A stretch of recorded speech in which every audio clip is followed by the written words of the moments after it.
అదేదో ఫోటోలు వేయడానికి మాది బాగుంటాయి కనుక అందరు పెద్దల ఫోటోలు వేస్తా విమర్శకు బాగుంటుంది కనుక కొంచెం అలా విమర్శిస్తున్నారు. నేను దయచేసి మీడియా మిత్రులను అడిగేది ఏంటంటే, ఆ నలుగురు అని వేసేటప్పుడు నన్ను కలపకండి. నేను లేను, ఆ వ్యాపారంలో లేను, నేను అన్నీ వదిలేశాను. 1500 థియేటర్లకి 15 మాత్రమే, 15 లోపే నా దగ్గర ఉన్నాయి.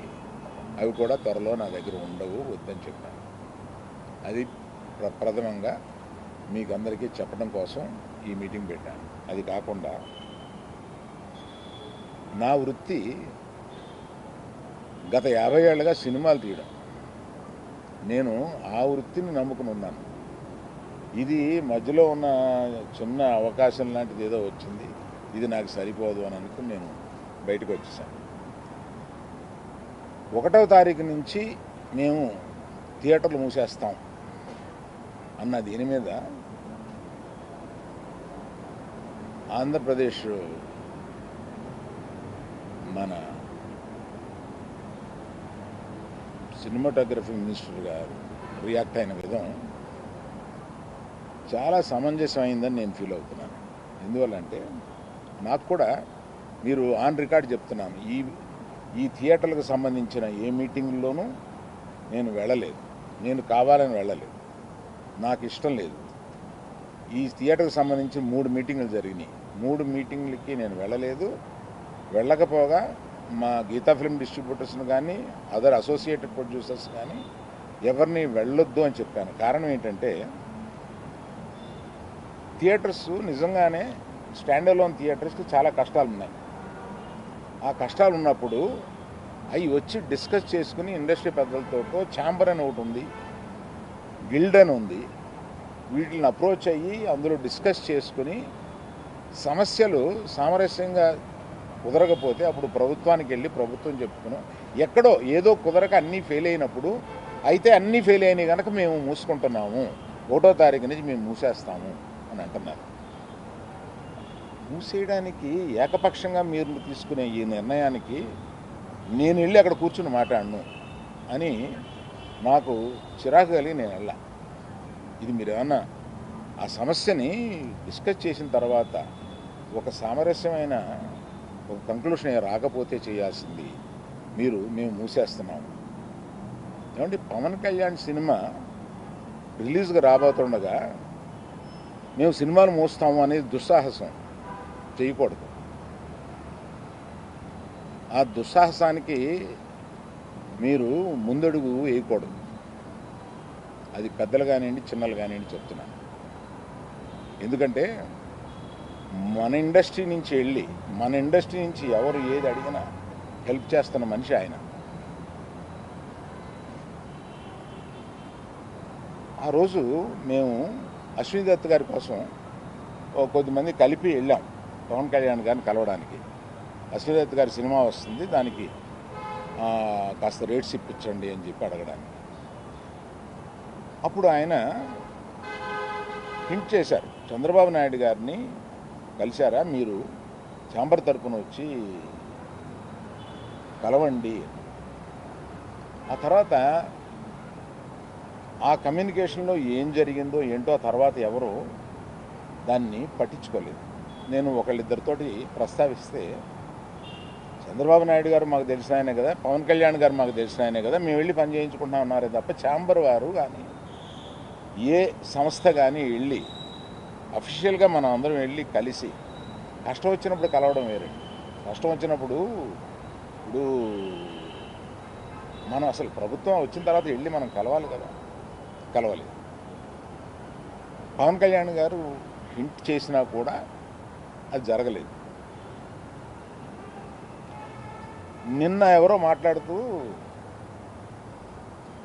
మాది ప్రైవేట్ వ్యాపారం, ప్రభుత్వానికి సంబంధం ఏముంది, ప్రభుత్వానికి సంబంధం లేదు, నేను కరెక్ట్గా చెప్పలేనది, ఆ అర్థం వచ్చేటట్టు మాట్లాడారు.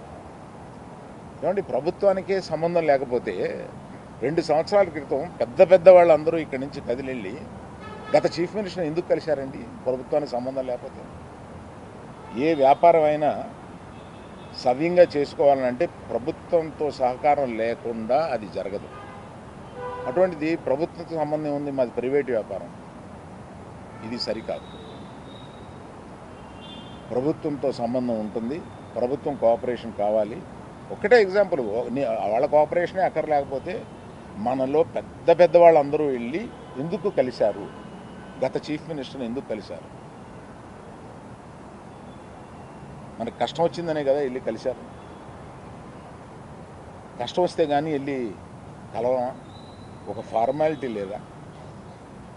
అందువల్ల మినిస్ట్రీ నుంచి వచ్చింది నేను చదివాను, అది చాలా సమర్థనీయంగా ఉంది, ప్రశ్నలు కరెక్ట్గా ఉన్నాయి.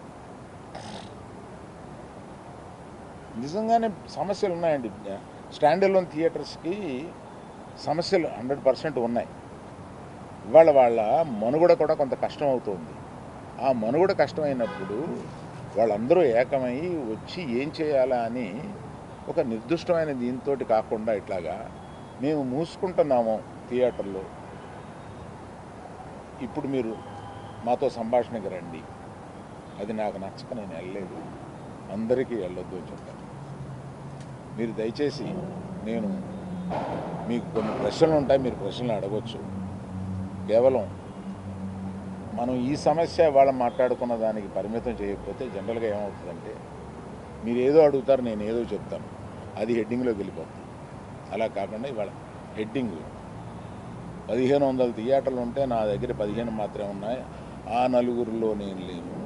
గతంలో ఎందుకు కనిపించలేదు సార్? గతంలో ఎందుకు కనిపించలేదు ఆ నలుగురిలో నేను లేను, ఆ నలుగురిలో నేను లేనని చెప్పడానికి? ప్రశ్నలకు వచ్చామా? నాది అయిపోయింది, ఆపేశారా? కాదు, మీరు ఆపేశారా?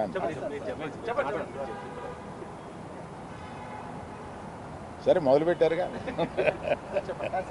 ప్రభుత్వాన్ని కలవడానికి పవన్ కళ్యాణ్ గారు గవర్నమెంట్ ఫామ్ చేసిన వారం రోజుల్లోపు నిర్మాతలందరినీ పిలిచారు, సమస్యలు ఏమంటే తీసుకురామని కూడా చెప్పారు. అయినప్పటికీ ఇంత టైం పట్టింది, మళ్ళీ మనం వెళ్ళి వాళ్ళని కలవడానికి కూడా ఇంత టైం పట్టింది. సంఘటితంగా వెళ్ళి కలవడానికి టైం పట్టింది, ఇండివిజువల్గా వెళ్తున్నారు. దీన్ని ఎలా చూస్తారు? ఛాంబర్ ముందుకు రావాలండి. నేను ఛాంబర్లో ఏ పొజిషన్ తీసుకోను. నేను ఎప్పుడన్నా ముఖ్యమైన సంఘటనలు ఇలాంటివి ఎప్పుడన్నా ఉన్నప్పుడు వాళ్ళు పిలుస్తూ ఉంటారు, నేను వెళ్ళి పెద్దగా నేను చెప్పేసి వచ్చేస్తూ ఉంటాను. నేను రెగ్యులర్గా జరిగే ఛాంబర్ మీటింగ్స్కి అది వెళ్ళను. నిన్న అంటే కావాలని నిన్న పిలిచారండి.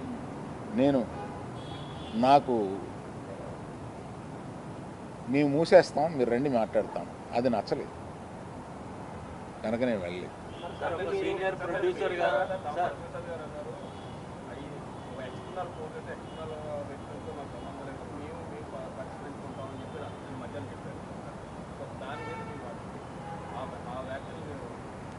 అంటే మాలో మేము పరిష్కరించుకుంటాం అన్నది ఏంటంటే, నిర్మాత, డిస్ట్రిబ్యూటరు, ఎగ్జిబిటరు మధ్యలో సమస్యలు ఉంటే మేము పరిష్కరించుకుంటాము అని అనుకుంటారు అని అనుకుంటున్నాను. సార్, ఇండస్ట్రీకి ఇంత ఇంపాక్ట్ చేసే ఒక సమస్య వచ్చినప్పుడు మాట్లాడకపోవడం కూడా, మీరు నిజంగానే మీకు నచ్చలేదని చెప్పారు, మాట్లాడటం కూడా, అంటే అగౌరవం లాంటి పెద్ద వ్యక్తి ఇందులో ఇన్ని సంవత్సరాలు జర్నీ ఉంది, మీరు మాట్లాడకపోవడం కూడా ఇబ్బందే కదా? అవునండి, అందుకనే మీరు చెప్పాల్సింది కదా. అవునండి, ఒక్క ఎగ్జిబిటర్స్ చెప్పకుండా టోటల్గా ఆంధ్రప్రదేశ్ చేయమని తెలంగాణకి చెబుదామని వచ్చాను ఇక్కడికి. ఈ సమస్య అయిపోయాక వచ్చారు? లేదు, అవలా. పవన్ గారు రిటర్న్ గిఫ్ట్స్ అని చెప్పారు, దానిపైన మీరు అభిప్రాయం? నిజమే కదండి, పవన్ కళ్యాణ్ గారు బాధపడింది 100% నిజం. ఆయన సినిమా వస్తుంటే మేము థియేటర్ మూసేస్తాం అని అంటే ఆయన బెదిరిస్తున్నారా ఏంటి? అంటే నిన్న వాళ్ళు చెప్పడం ఏంటంటే, మేము ఎప్పుడు ఎక్కడా కూడా అఫీషియల్గా థియేటర్స్ని మేము మూసేస్తున్నామని ఎవరు అఫీషియల్ నోట్ రిలీజ్ చేయలేదు, ఇది కేవలం ప్రచారం జరిగింది, దీనికే విచారణలో అని వాళ్ళు చెప్పడం జరుగుతుందని కూడా. అండ్ ఇంకో విషయం ఏంటంటే, మీరు ఆ నలుగురిలో లేకపోయినా ఇండస్ట్రీలో ఒక పెద్దగా మీరు ఎందుకని ఇనిషియేషన్ తీసుకోలేదు? అంటే వెళ్ళి కలవాలి, లేదా నిజంగా యూనిటీ అనేటువంటిది ఇప్పుడు ప్రస్తుతం ఉన్నటువంటి మీరు అన్నట్టు ఇన్ని 3 బాడీస్ ఉండగా ఏ ఇండివిజువల్ వచ్చి తీసుకోరు, బాడీస్ తీసుకోవాలి. నేను కూడా వీటిలో యాక్టివ్గా లేను, కానీ నా సపోర్ట్ ఎక్కువ నాకు ఉంటుంది. ఏదైనా సమస్య వచ్చినప్పుడు నేను వెళ్తూ ఉంటాను, సపోర్టు నన్ను అడుగుతూ ఉంటారు. నా అభిప్రాయం వాళ్ళు నన్ను నిర్లక్ష్యం చేస్తారని కాదు, తప్పకుండా పెద్ద సమస్య వచ్చినప్పుడల్లా నన్ను పిలిచి మాట్లాడుతూ ఉంటారు. ఇప్పుడు జరుగుతున్న పరిణామాలన్నీ చూస్తే నిజంగా ఆయన సినిమా విడుదలకు ముందు ఒక కుట్రగానే భావించవచ్చా? థియేటర్లు బంద్ చేయాలనేది ఒక కుట్రగానే భావించవచ్చా? లేదండి, అది నేను కొంతమందితో మాట్లాడితే ఇది తాత్కాలికం. మేము టెంపరీగా అనుకున్నదే తప్ప ప్రత్యేకంగా ఆయన సినిమా మీద మేము వ్యతిరేకతతోటి అన్నది కాదు అని అంటారు. కానీ అనేటప్పుడు ఆలోచించుకోవాలి. ఆ సినిమా ఉంది కదా. మీ అవగాహన మేరకు ఉన్న 1600 థియేటర్లు ఎన్ని లీజుల్లో ఉన్నాయి? సరైన లెక్క నా దగ్గర లేదండి. మెజారిటీ లేవు, మెజారిటీ లేవండి. మెజారిటీ ఇండివిజువల్స్ దగ్గరే ఉన్నాయి. ఇది చాలామంది అనుకుంటారు. అవును సార్, ఇందులో ఈ 1500లో ఒక కనీసం 500, 600, 700, 800 వీళ్ళ దగ్గర ఉన్నాయేమో అని. అలా లేవండి. చాలామంది ఇండిపెండెంట్ తెలంగాణలో అయితే అలాగే తెలంగాణలో మల్టీప్లెక్స్లు ఉన్నాయండి. మల్టీప్లెక్స్లు అన్నీ కలిపి ఓ 3 కంపెనీల దగ్గర 4 కంపెనీల దగ్గర ఉంటాయి. మిగతా ఇండిపెండెంట్ థియేటర్లు కొంతమంది గ్రూప్స్ దగ్గర ఉన్నాయి. అది కాకుండా ఇండిపెండెంట్గా థియేటర్స్ బోల్డ్ ఉన్నాయి. అంటే సింగిల్ స్క్రీన్స్ మీద గుత్తాధిపత్యం అయితే లేదంట. గుత్తాధిపత్యం లేదు అనేది కాదండి. మీరు దయచేసి తిప్పి అడగండి. నేనేం చెప్తున్నానంటే దాన్ని గుత్తాధిపత్యం అంటారో ఒకళ్ళకే. ఇప్పుడు ఏషియన్ ఉందండి for example, number of screens ఉన్నాయి. దే పార్ట్నర్షిప్, ఓనర్షిప్, లీజ్, వీటిల్లో నంబర్ ఆఫ్ మల్టీప్లెక్సెస్ ఉన్నాయి. దాన్ని ఏమంటాం?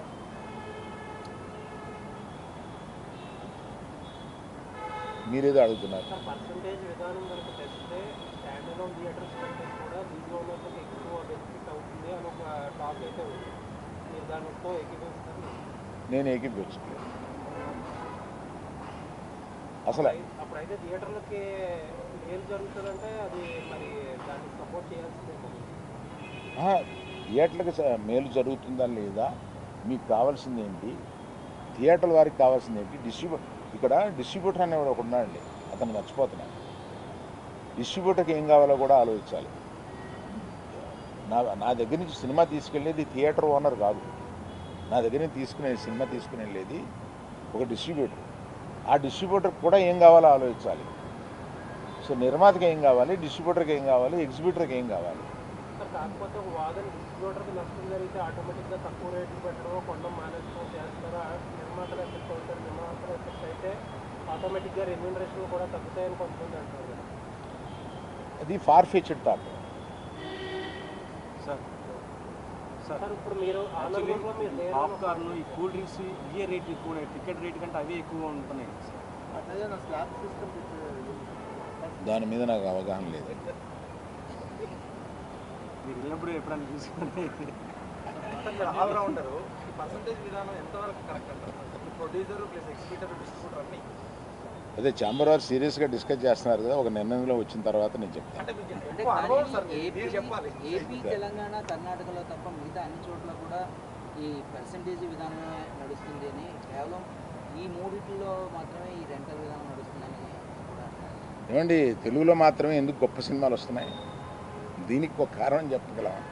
అలాగే ఆ పరిస్థితులను బట్టే వస్తుంది తప్ప అన్నిటికీ ఓ రీజన్ ఉంటుంది. సార్ ఈ డిమాండ్ ఫస్ట్ ఈస్ట్ గోదావరిలో స్టార్ట్ అయింది. మీరు ఫాలో అయ్యి ఉంటే ఫస్ట్ ఈస్ట్ గోదావరిలో స్టార్ట్ అయింది. వాళ్ళు పిలుపునిచ్చే టైంకి అసలు జూన్ 12న పవన్ కళ్యాణ్ గారు సినిమా వస్తుందని ఎవరికి తెలియదు. అప్పటికి అనౌన్స్ కూడా చేయాలి. వాళ్ళు ఏదో పోస్ట్పోన్ అయింది, ఏదో జరిగింది.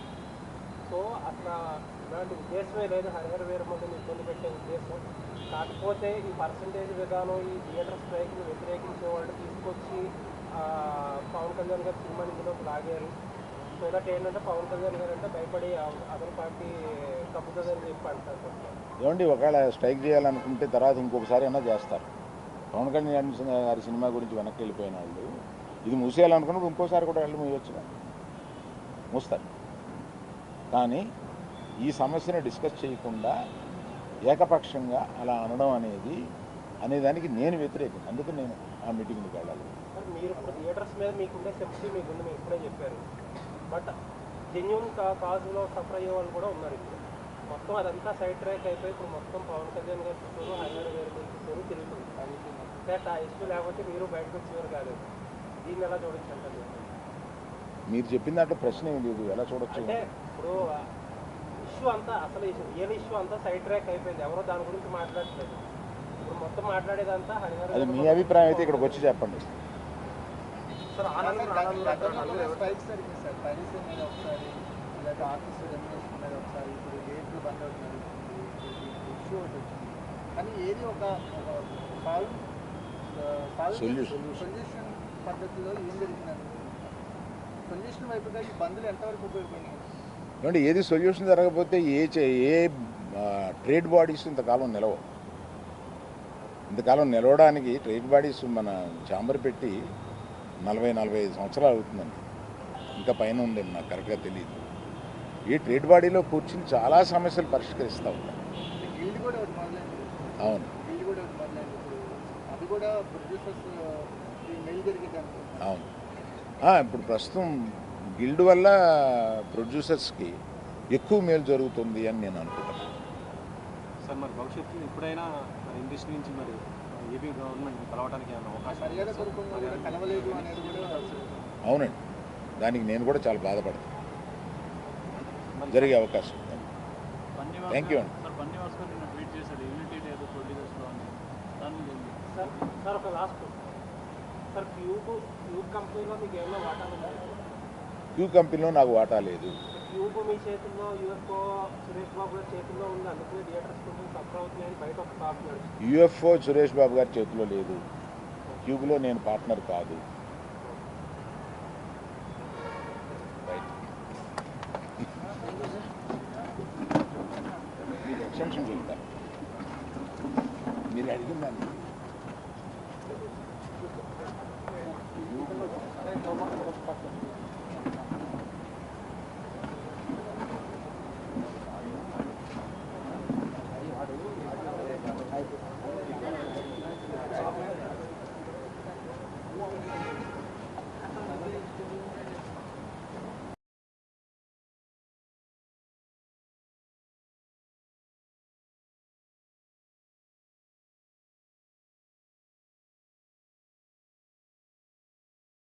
కొద్ది అందరూ నన్ను ఆ నలుగురులో అదేదో ఫోటోలు వేయడానికి మాది బాగుంటాయి కనుక అందరు పెద్దల ఫోటోలు వేస్తా, విమర్శకు బాగుంటుంది కనుక కొంచెం అలా విమర్శిస్తున్నారు. నేను దయచేసి మీడియా మిత్రులను అడిగేది ఏంటంటే, ఆ నలుగురు అని వేసేటప్పుడు నన్ను కలపకండి, నేను లేను, ఆ వ్యాపారంలో లేను, నేను అన్నీ వదిలేశాను. 1500 థియేటర్లకి 15 మాత్రమే, 15 లోపే నా దగ్గర ఉన్నాయి, అవి కూడా త్వరలో నా దగ్గర ఉండవు, వద్దని చెప్పాను. అది ప్రథమంగా మీకు అందరికీ చెప్పడం కోసం ఈ మీటింగ్ పెట్టాను. అది కాకుండా నా వృత్తి గత 50 ఏళ్ళుగా సినిమాలు తీయడం, నేను ఆ వృత్తిని నమ్ముకుని ఉన్నాను. ఇది మధ్యలో ఉన్న చిన్న అవకాశం లాంటిది ఏదో వచ్చింది, ఇది నాకు సరిపోదు అని అనుకుని నేను బయటకు వచ్చేసాను. 1వ తారీఖు నుంచి మేము థియేటర్లు మూసేస్తాం అన్న దీని మీద ఆంధ్రప్రదేశ్ మన సినిమాటోగ్రఫీ మినిస్టర్ గారు రియాక్ట్ అయిన విధం చాలా సమంజసమైందని నేను ఫీల్ అవుతున్నాను. ఎందువల్లంటే నాకు కూడా, మీరు ఆన్ రికార్డ్ చెప్తున్నాను, ఈ థియేటర్లకు సంబంధించిన ఏ మీటింగ్లోనూ నేను వెళ్ళలేదు, నేను కావాలని వెళ్ళలేదు, నాకు ఇష్టం లేదు. ఈ థియేటర్కి సంబంధించి 3 మీటింగులు జరిగినాయి, 3 మీటింగులకి నేను వెళ్ళలేదు. వెళ్ళకపోగా